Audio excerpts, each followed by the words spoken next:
শহীদ আবরার ফাহাদ আমাদের প্রেরণার বাতি করে। জীবিত শহীদ আবরারের চেয়ে শহীদ আবরার ফাহাদ অনেক শক্তিশালী। শহীদ আবরার ফাহাদ আমাদেরকে রাস্তা দেখিয়েছে আধিপত্যবাদের বিরুদ্ধে, আগ্রাসনের বিরুদ্ধে কিভাবে কথা বলতে পারে, কিভাবে ন্যায্যতা ইনশিওর করতে পারে।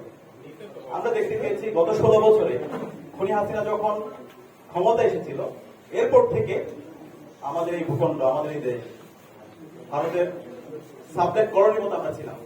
এখানে কোনো আমাদের অর্থনৈতিক স্বাধীনতা ছিল না, আমাদের এখানে রাজনৈতিক নিপীড়ন ছিল এবং আমাদের এখানে সাংস্কৃতিক গোলামি ছিল। আমাদের এই দেশে তারা যে সংস্কৃতিকে প্রমোট করেছিল সেটা ছিল কলকাতার সংস্কৃতি, সেটা ছিল দাদাদের সংস্কৃতি। এখানকার যে মাটি ও মানুষের যে সংস্কৃতি ছিল সেগুলোকে সবসময় আদারি করা হয়েছে, সেগুলোকে সবসময় মার্জিনালাইজ করা হয়েছে এবং সেগুলোকে সবসময় ক্রিমিনালাইজ করা হয়েছে, সেগুলোকে সবসময় প্রবলেমাটাইজ করা হয়েছে। এবং যারা দেশের মাটি ও মানুষের কথা বলেছে, যারা ইনসাফের কথা বলেছে, যারা আধিপত্যবাদের বিরুদ্ধে, আগ্রাসনের বিরুদ্ধে যারা কথা বলেছে, তাদেরকে বিভিন্নভাবে ফ্রেমিং করা হয়েছে, ট্যাগিং করা হয়েছে। এবং এই ক্ষেত্রে আমরা দেখতে পেয়েছি ছাত্র শিবির বলে তাকে ট্যাগিং করা হয়েছে এবং শিবির সেই ট্যাগিং এর মাধ্যমে তাকে হত্যা করাকে বৈধতা দেওয়া হয়েছে।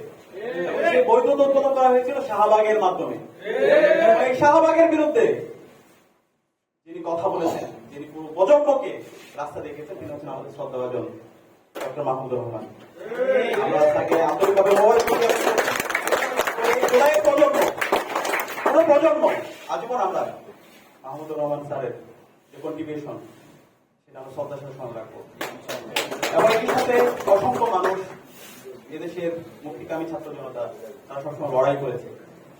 শহীদ আবরার ফাহাদ শাহাদাতের পূর্বে যদি আমরা একটু দেখি, প্রতিটি ক্যাম্পাসে ক্যাম্পাসে এবং সারা দেশে অসংখ্য নির্যাতন, নিপীড়ন হয়েছে।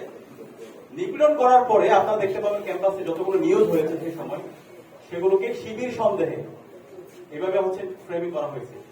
যখন শিবির সন্দেহে কোন ছাত্রকে নির্যাতন করা হয় তখন আমরা সেলিব্রেশন দেখতে পেয়েছি এবং পত্রিকা, মিডিয়া হাউস, সিভিল সোসাইটি সবাই সেটার বৈধতা তারা দিত এবং এটাকে কেউ প্রতিবাদ করতো না। যেহেতু শিবির, তার কোনো অধিকার থাকতে নাই, তাকে মেরে ফেলা বৈধ, তাকে মেরে ফেলা যায়। আবরার ফাহাদ যখন শহীদ হলো, শাহাদাত পরবর্তী সারা দেশে আমরা প্রতিবাদ, প্রতিরোধ দেখতে পেয়েছি এবং তখন আমরা একটা কনসেনসাস দেখতে পেলাম সবার মধ্যে, শিবির সন্দেহে কাউকে মারা যাবে না, কিন্তু কেউ যদি শিবির হয় তাকে মারা যাবে। কেউ যদি শিবির হয়, যখন কোন শিক্ষার্থী নির্যাতন হয় তখন এটা খোঁজা হয় সে কি শিবির, সে যদি শিবির হয় তাহলে প্রতিবাদ করা যাবে না, অথবা মিডিয়াগুলো ওইভাবে ফ্রেমিং করা হতো। আজকে জুলাই বিপ্লবের মাধ্যমে এদেশের সকল শিক্ষার্থীরা মুক্তি পেয়েছে এবং ইসলাম ছাত্র শিবিরও মুক্তি পেয়েছে। এই জুলাই বিপ্লব পরবর্তী আমরা বলতে চাই, এই স্বাধীন বাংলাদেশে কোন পরিচয়ের কারণে কাউকে ফ্রেমিং করে কাউকে নির্যাতনের আমরা বৈধতা দিব না ইনশাআল্লাহ। সকল মানুষের অধিকার, এদেশের সকল মানুষের যে ন্যায্যতা সেটা আমরা ইনশিওর করব। যে জালেম তার বিরুদ্ধে আমরা সবসময় প্রতিবাদ, প্রতিরোধ জারি রাখবো এবং যে মজলুম তার পক্ষে সবসময় আমরা থাকবো এবং তার ইনসাফ আমরা কায়েম করবো ইনশাআল্লাহ। শহীদ আবরার ফাহাদ এদেশের প্রজন্মকে, এদেশের তরুণ প্রজন্মকে নতুন ভাবে উজ্জীবিত করেছে। আধিপত্যবাদের বিরুদ্ধে, আগ্রাসনের বিরুদ্ধে কিভাবে কথা বলতে হয়, কিভাবে আমাদের ন্যায্যতা নিশ্চিত করতে হয়, সেটা আমরা আবরার ফাহাদের তার প্রতিবাদ, প্রতিরোধ এবং তার অ্যাক্টিভিটি থেকে আমরা দেখতে পাই। আজকে যে জুলাই বিপ্লব হয়েছে, সেই জুলাই বিপ্লবের 20টা বর্ষ শহীদ আবরার ফাহাদ গোপন করে দিয়েছিল এবং আবরার ফাহাদের শাহাদাত পরবর্তী আপনারা দেখতে পারেন বাংলাদেশের প্রতিটি ক্যাম্পাসে ক্যাম্পাসে একটা প্রজন্ম তৈরি হয়ে গেছে এবং এর পরবর্তী যে নিরাপদ সড়ক আন্দোলন দেখেন, পরবর্তীতে অসংখ্য আন্দোলন হয়েছে। একটা প্রজন্মের মধ্যে একটা কনসেনসাস চলে আসছে এবং তার পূর্ণ বাস্তবায়ন আমরা জুলাই বিপ্লব দেখতে পেয়েছি। এবং এই জুলাই বিপ্লব যখন আমরা গিয়েছি, আমরা দেখি নাই এখানে কে বাম করে, কে ডান করে, কে মধ্যপন্থী, কে ছাত্রদল, কে শিবির, কার পরিচয় কি। আমরা সবাই এক বিন্দুতে মিলিত হয়েছিলাম। আমরা সবাই মজলুম, আমরা জালেম হাসিনার বিরুদ্ধে লড়াই করেছি, আমরা ইনসাফের জন্য লড়াই করেছি এবং একই সাথে এই বিপ্লবে আমরা সবাই প্রত্যেকের পরিচয় বলে গিয়ে আমরা কমন গোল নিয়ে আমরা লড়াই করেছি এবং এই ক্ষেত্রে আমাদের প্রেরণার বাতি করছিল আমাদের শহীদ আবরার।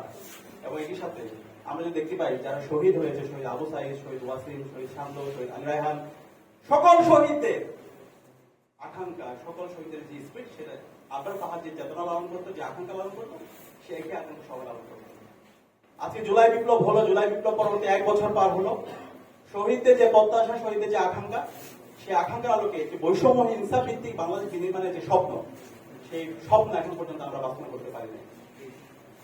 আমরা সবাইকে আরো অনুরোধ করবো, একটা জাতি আর কত রক্ত দিবে? 54 বছর তো আমরা কম রক্ত দিই। জুলাই বিপ্লবে এত রক্ত দেওয়ার পরও, 2000 ভাই বোনের শাহাদাতের পরও, 40,000 ভাই বোনের পঙ্গু হওয়ার পরও আমরা যদি আমাদের বাংলাদেশটাকে একটা ন্যাশন করতে না পারি, একটা জাতীয় ঐক্যমত আসতে না পারি, তাহলে আমরা কখন পারবো?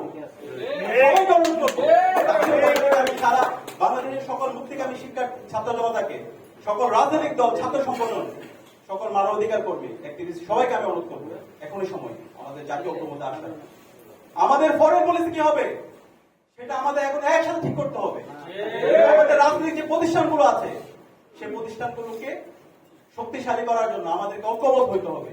এরপরে আমার রাজনৈতিক আদর্শ থাকবে, আমার রাজনৈতিক ভিন্নতা থাকবে, আমাদের মধ্যে ডিবেট হবে, কিন্তু ন্যাশন প্রশ্নে আমরা যেন সবাই এক থাকি।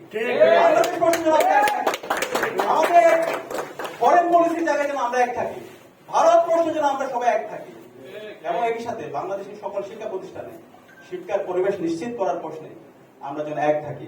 এভাবে যদি আমরা ঐক্যবদ্ধ হতে পারি তাহলে বাংলাদেশ আর কখনো পথ হারাবে না। আমি অনুরোধ করবো, এখনো সময় আছে, আমরা সবাই ঐক্যমত্যের ভিত্তিতে আমাদের বাংলাদেশটাকে একটা পূর্ণাঙ্গ ন্যাশন হিসেবে আমরা বিনির্মাণ করি। আর এটা করতে যদি ব্যর্থ হয়, বাংলাদেশের যে রাজনৈতিক দল আছে, ছাত্র সংগঠনগুলো আছে, আমরা নিজেদের ক্ষতি করছি। কারণ এই জুলাই বিপ্লবের মাধ্যমে একটা প্রজন্ম তৈরি হয়ে গেছে, সেই প্রজন্ম আর কাউকে ভয় পায় না, প্রতিবাদ করতে শিখে গেছে, তারা অন্যায়কে অন্যায় বলতে শিখে গেছে।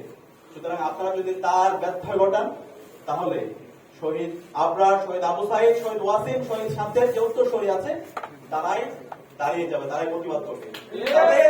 আপনাদের যে ফেস্টিভালের যে পরিণতি হয়েছিল তার চেয়ে খারাপ পরিণতি আপনাদের হবে।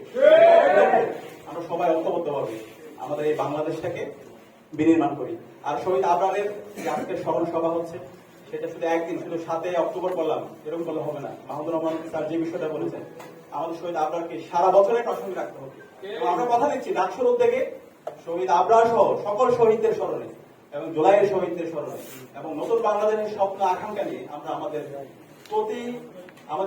সারা বছর জন্য আমাদের কর্মসূচি থাকবে ইনশাআল্লাহ।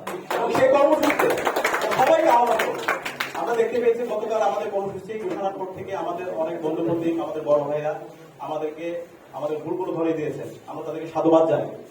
আমরা ভাইদেরকে সাধুবাদ জানাই এবং আমরা অনুরোধ করবো আমাদের যে কোনো ভুল